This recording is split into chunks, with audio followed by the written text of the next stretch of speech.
संतान उत्पत्ति में बहुत विचार होता है। यदि कोई स्त्री यदि दिन में गर्भवती हो गई, बात समझिएगा, शास्त्रोक्त बात बोल रहा हूं, आप कुछ भी समझें। यदि कोई स्त्री दिन में गर्भवती हो गई तो लिख लो, जो स्त्री दिन में गर्भवती हुई है तो दिन में जो गर्भ स्थापित हुआ है वो बच्चा माँ बाप का और समाज का बहुत बड़ा, समाज को और माँ बाप को हानि पहुंचाएगा। दिन में शाम के समय यदि स्त्री गर्भवती हो गई तो वो नालायक ही होगा, लिख लो।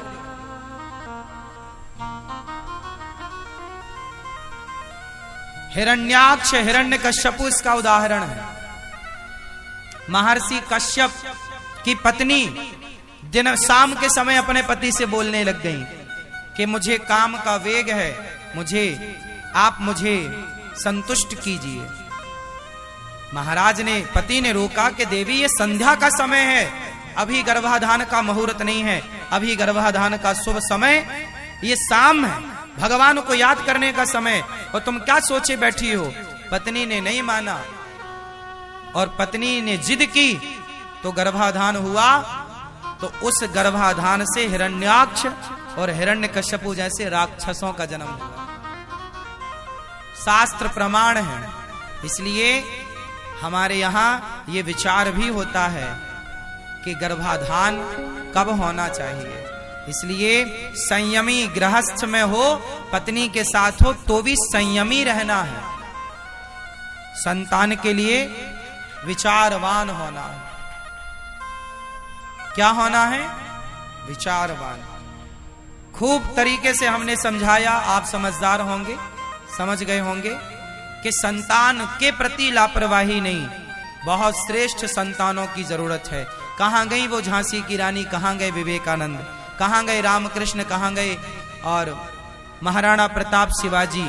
ऐसी संतान चाहते हो, समाज के हित के लिए संतान चाहते हो, अपने परिवार और कुटुंब और खानदान के हित की संतान चाहते हो, तो फिर आपको संतान से जुड़ा हर नियम पालन करना पड़ेगा। श्रेष्ठ संतान चाहिए तो अब कैसे संतान उत्पन्न करना है, अब ये विचार करना होगा।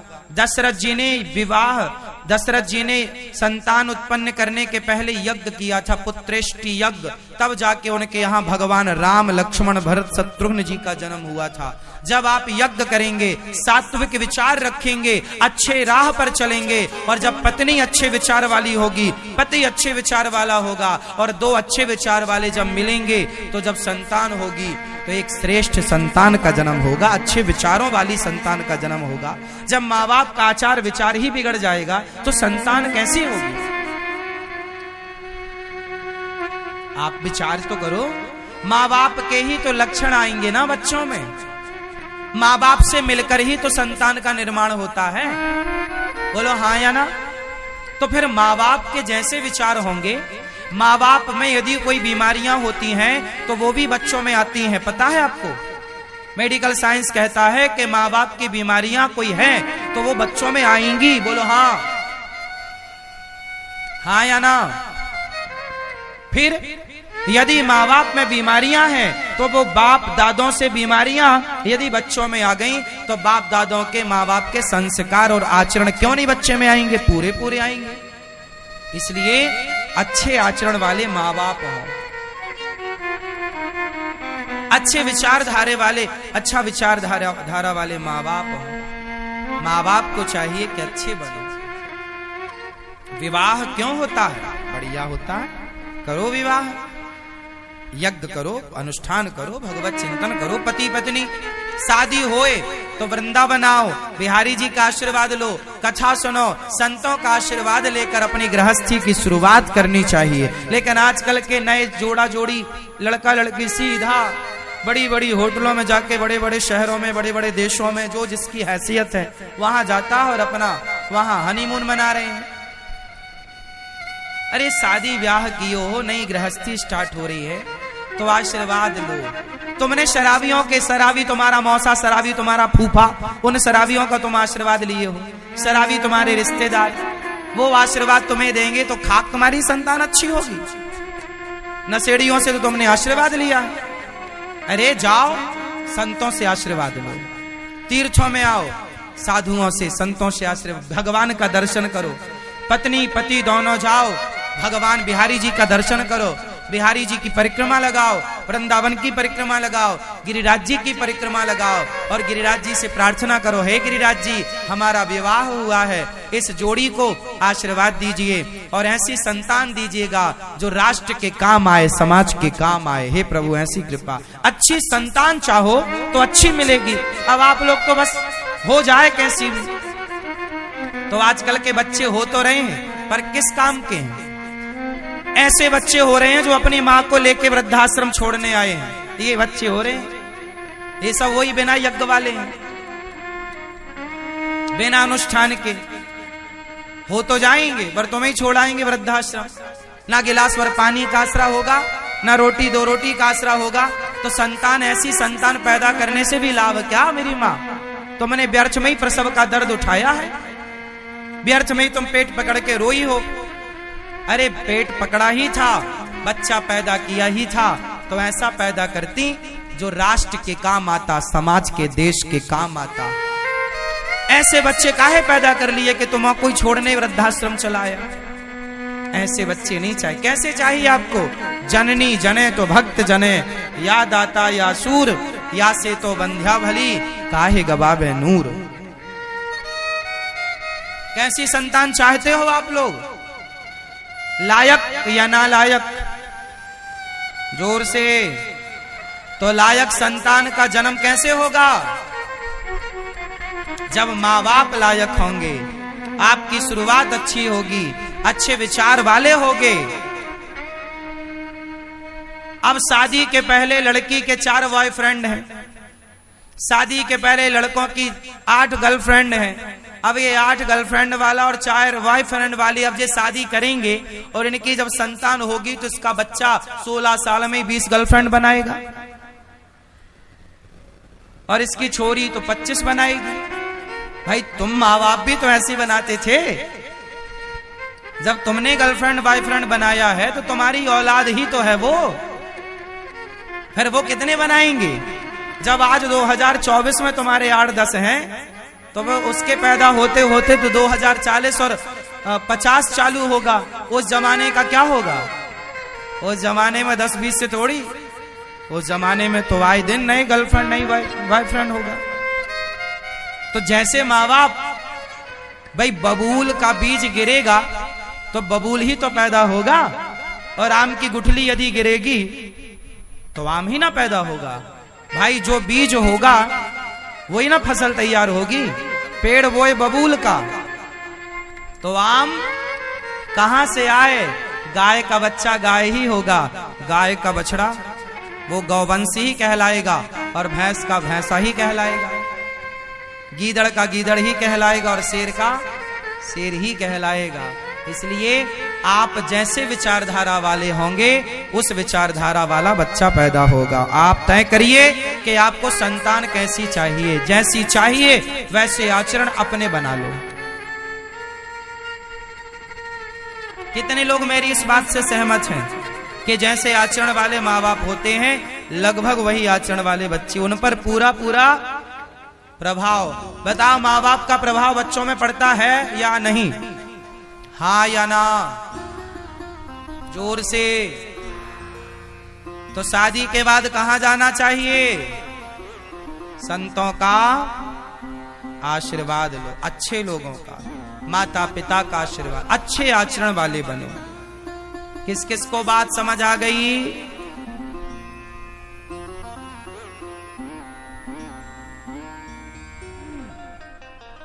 आप में से कितने लोग इस बात से सहमत हैं कि आज शादियों में सबसे ज्यादा लोग शराब पी के आते हैं?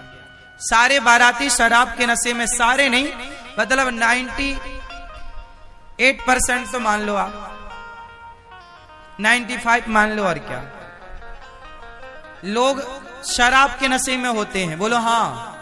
आजकल तो बड़े बड़े शहरों में शादियों में स्त्रियां तक शराब पीती हैं। हाँ या ना? आप लोग पीते हैं? नहीं? मैया नहीं? सही बताओ, कभी शराब नहीं पी आप? सहेली तो कह रही थी कि एक बार हमारे संग बैठ के पी रही थी आप। नहीं? हाँ।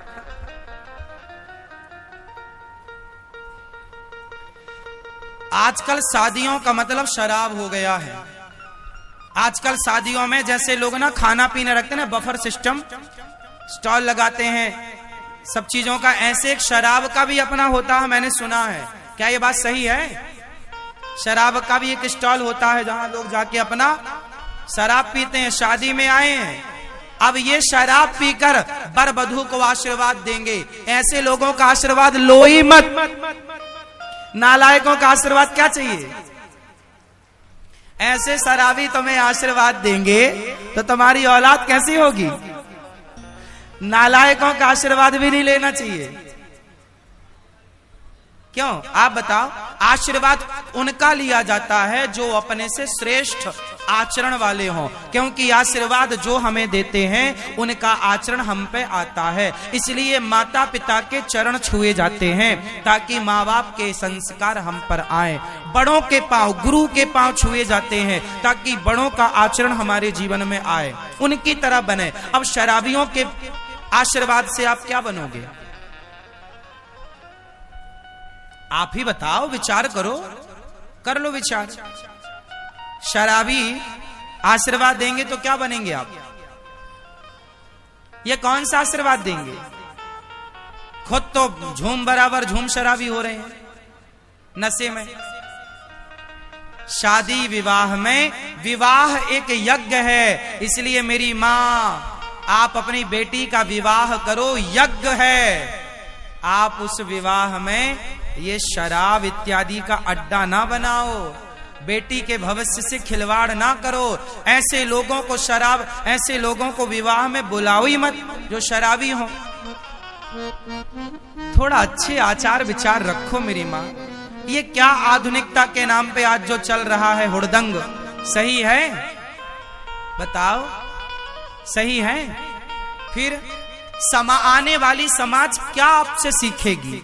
क्या होगा अब इस भारत का यदि ऐसे ही आचरण रहे कि हुड़दंग हो रही है आजकल शादियों में, शराब पी के लड़के नाच रहे हैं? ऐसी समाज नहीं चाहिए। अच्छे चाहिए ना। आपकी बेटी का विवाह हो रहा है, पाणी ग्रहण संस्कार हो रहा है। क्या हो रहा है? संस्कार है, संस्कार है, वो यज्ञ है। मंडप बनाया जाता है। मंडप जैसे यज्ञ का मंडप होता है ना, ऐसे दुल्हा दुल्हन जहां बैठते हैं उसे भी मंडप कहते हैं। क्या है वो? मंडप। और मंडप पुरानी पद्धति कैसी रही? जंगल से लकड़ियां लाई जाती थी। लकड़ी किसकी होनी चाहिए? ऊपर छाते थे, मतलब छाया होनी चाहिए।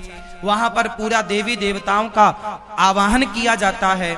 वहां पर यज्ञ होता है, हवन होता है। उस हवन कुंड के फेरे होते हैं, अग्नि साक्षी होती है, तब ना दुल्हा दुल्हन पूरा विधान करते हैं। आजकल वो विधान लोग जल्दी जल्दी कराते हैं और शराब की पार्टियों में खूब समय देते हैं। अब बताओ समाज की क्या स्थिति होगी? इसलिए विवाह का अर्थ है यज्ञ। हम अधिकारी हो गए इस विवाह से। अब हमें संतान उत्पन्न करने का, अब कैसे संतान उत्पन्न करना है, अब ये विचार करना होगा। दशरथ जी ने संतान उत्पन्न करने के पहले यज्ञ किया था, पुत्रेष्टि यज्ञ। तब जाके उनके यहाँ भगवान राम, लक्ष्मण, भरत, शत्रुघ्न जी का जन्म हुआ था। जब आप यज्ञ करेंगे, सात्विक विचार रखेंगे, अच्छे राह पर चलेंगे, और जब पत्नी अच्छे विचार वाली होगी, पति अच्छे विचार वाला होगा, और दो अच्छे विचार वाले जब मिलेंगे तो जब संतान होगी तो एक श्रेष्ठ संतान का जन्म होगा, अच्छे विचारों वाली संतान का जन्म होगा। जब माँ बाप का आचार विचार ही बिगड़ जाएगा तो संतान कैसी होगी? आप विचार तो करो। माँ बाप के ही तो लक्षण आएंगे ना बच्चों में। माँ बाप से मिलकर ही तो संतान का निर्माण होता है। बोलो हाँ या ना? तो फिर माँ बाप के जैसे विचार होंगे। माँ बाप में यदि कोई बीमारियां होती हैं तो वो भी बच्चों में आती हैं। पता है आपको? मेडिकल साइंस कहता है कि माँ बाप की बीमारियां कोई है तो वो बच्चों में आएंगी। बोलो हाँ, हाँ या ना? फिर यदि माँ बाप में बीमारियां हैं तो वो बाप दादों से बीमारियां यदि बच्चों में आ गई तो बाप दादों के माँ बाप के संस्कार और आचरण क्यों नहीं बच्चे में आएंगे? पूरे पूरे आएंगे। इसलिए अच्छे आचरण वाले माँ बाप हो, अच्छे विचारधारे वाले, अच्छा विचारधारा वाले माँ बाप हो। माँ बाप को चाहिए कि अच्छे बनो। विवाह क्यों होता है? बढ़िया होता है, करो विवाह, यज्ञ करो, अनुष्ठान करो, भगवत चिंतन करो। पति पत्नी शादी होए तो वृंदावन आओ, बिहारी जी का आशीर्वाद लो, कथा सुनो, संतों का आशीर्वाद लेकर अपनी गृहस्थी की शुरुआत करनी चाहिए। लेकिन आजकल के नए जोड़ा जोड़ी लड़का लड़की सीधा बड़ी बड़ी होटलों में जाके, बड़े बड़े शहरों में, बड़े बड़े देशों में जो जिसकी हैसियत है वहां जाता है और अपना वहां हनीमून मना रहे हैं। अरे शादी ब्याह की हो, नई गृहस्थी स्टार्ट हो रही है तो आशीर्वाद लो। तुमने शराबियों के, शराबी तुम्हारा मौसा, शराबी तुम्हारा फूफा, उन शराबियों का तुम आशीर्वाद लिए हो, शराबी तुम्हारे रिश्तेदार, वो आशीर्वाद तुम्हें देंगे तो खाक तुम्हारी संतान अच्छी होगी। नशेड़ियों से तो तुमने आशीर्वाद लिया। अरे जाओ संतों से आशीर्वाद लो, तीर्थों में आओ, साधुओं से, संतों से आशीर्वाद, भगवान का दर्शन करो। पत्नी पति दोनों जाओ, भगवान बिहारी जी का दर्शन करो, बिहारी जी की परिक्रमा लगाओ, वृंदावन की परिक्रमा लगाओ, गिरिराज जी की परिक्रमा लगाओ और गिरिराज जी से प्रार्थना करो, हे गिरिराज जी हमारा विवाह हुआ है, इस जोड़ी को आशीर्वाद दीजिए और ऐसी संतान दीजिएगा जो राष्ट्र के काम आए, समाज के काम आए। हे प्रभु ऐसी कृपा। अच्छी संतान चाहो तो अच्छी मिलेगी। अब आप लोग तो बस हो जाए कैसी भी, तो आजकल के बच्चे हो तो रहे हैं पर किस काम के हैं? ऐसे बच्चे हो रहे हैं जो अपनी माँ को लेके वृद्धाश्रम छोड़ने आए हैं, ये बच्चे हो रहे हैं। ये सब वही बिना यज्ञ वाले हैं, बिना अनुष्ठान के हो तो जाएंगे पर तुम्हें छोड़ आएंगे वृद्धाश्रम। ना गिलास भर पानी का आसरा होगा, ना रोटी दो रोटी का आसरा होगा। तो संतान, ऐसी संतान पैदा करने से भी लाभ क्या? मेरी माँ, तुमने व्यर्थ में ही प्रसव का दर्द उठाया है। वीडियो में दी गई जानकारी अगर आप लोग को अच्छा लगा होगा तो आप लोग इस वीडियो को लाइक करके हमारे इस YouTube चैनल को जरूर सब्सक्राइब कर लीजिएगा दोस्तों।